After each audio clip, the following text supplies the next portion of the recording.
ፉትቦል ፕሪዲክሽን ተመልሰናል፣ ወርቅ ለብሰናል። በዚህ ሳምንት ምርጥ ጨዋታዎች አሉ።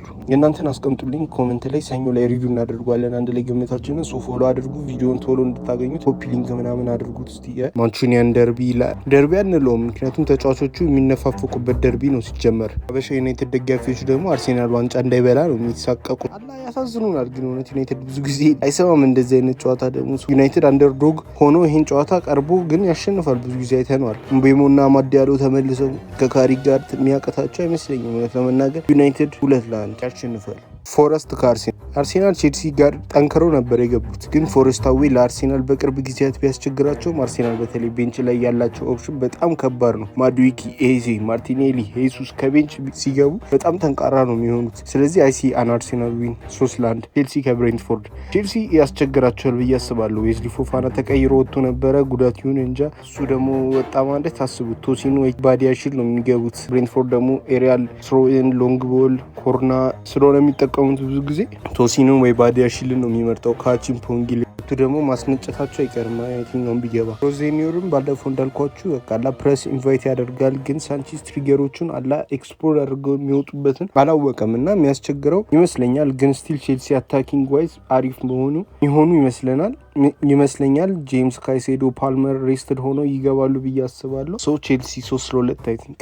ሊቨርፑል ከበርንሌ ሳላ ይመለሳል። አሁንም ፕላን ውስጥ ይገባል አይገባም እስቲ እናየዋለን። ኢምፖንግ ጎል ማስቆጠሩ ራይት ዊንግ ቦታ የራሱ አድርጎ የሚጮት ይመስለኛል። ሶቦዝ ላይ ራይት ባክ የሚጮት ይመስለኛል። ብራሊ አመት ሙሉ ስለተጎዳ ኤኪቲኪ መመለሱ ደስ ይላል። ሶ አይ ቲንክ ሊቨርፑል 2-0 የሚያሸንፍ ይመስለኛል። ወደ ጀርመን ስንሄድ ከባድ ጨዋታ አለ። ላይፕዚግ ከባየር ሙኒክ። ግን ቡንደስሊጋ ዊክ ሆኗል። በስማ ላይፕዚግ ሶስተኛ ቢሆኑም 15 ነጥብ ልዩነት አለው። ፕላስ ቻምፒየንስ ሊግ ፌርሊ ቀለል ያለ ጨዋታ ነው ያላቸው። ሶ ጠንክረው ነው የሚገቡት ብዬ አስባለሁ። 6 አሳቅፈዋል ባለፈው ላይፕዚግ፣ አሁን 4 ይሰጣሉ። ኬን 2፣ ኦሊዚ 1፣ ዲያዝ 1። ስፔን ስንሄድ ሶሲዳድ ከባርሴሎና አለ። ሶሲዳድ ድሮ ይከብዳሉ፣ ግን ሜሪኖ ዙቢ ከወጡ በኋላ ኑሮ ከብዷቸዋል። ሶለር ነው ሚድፊልድ ላይ እየተጫወተ ያለው። ሶ አይ ቲንክ 4-0 ላሚን ያማል፣ ብሬስ፣ ራፊኒያ እና ፔድሪ ስኮር ሺት ላይ የሚገኙ ይመስለኛል። ሪያል ማድሪድ ከሌቫንቴ ይህ መገመት ከባድ ነው። ከማድሪድ አልቫሮ አርቤሎዋ እንደ አሰልጣኝ የመጀመሪያውን ጨዋታ ከአልቤሲቲ ጋር ነው የተሸነፈው። ከባድ ሽንፈት ነበር። ደግሞ መጥፎ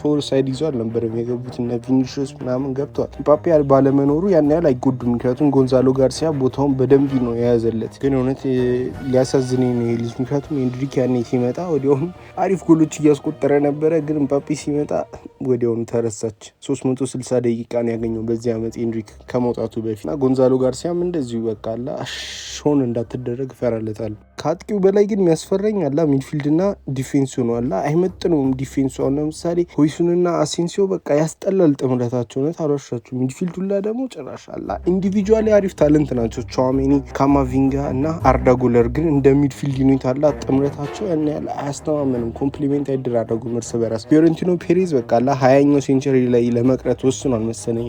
አሎንሶን ማባረራቸው በጣም ይገርማል። እናም ይህ ጨዋታ ያስፈራል። አቻ የሚወጡ ይመስለኛል። አንድ አቻ ስፑሽት። ወደ ሴሪያ ስንሄድ ኡዲኔዜ ኢንተርን ያስተናግዳል። ኢንተር ከብደዋል። ባለፈው አቻ ወጥቶ ከናፖሊ ጋር፣ ሚድዊክ ላይ ደግሞ ናፖሊ አቻ ደግሞ ወጣ። ኢንተር ደግሞ አሸንፎ ሊጉን በ6 ነጥብ መርቷል። ናፖሊ በጉዳት ስኳዱን ዲፕሊትድ ሆኗል። ፕላስ ሌላው ሁለተኛ ላይ ያለው ኤሲ ሚላን ነው። በ3 ነጥብ ነው የሚለያዩት። ግን አይ ዶንት ቲንክ ሞድሪች ኬሪ ጆብ ላይ ነው ያለው። እውነት ለመናገር ያ ሚድፊልድ ያሰጋል። 38 ጨዋታ ሞድሪች ሊጫወት የሚችል አይመስለኝም በአንድ አመት ላይ በ40 አመቱ። ሶ ባርቴዛጊ፣ ሎፍተስ ቺክ፣ ሪቺ እያሸነፉለት አይመስለኝም። ዶሎችን ፓሲንግን ኮንትሮል ያደርጉትን ሚድፊልዱን ብዙ ጊዜ ኢንተር የሚሰማ አይመስለኝም።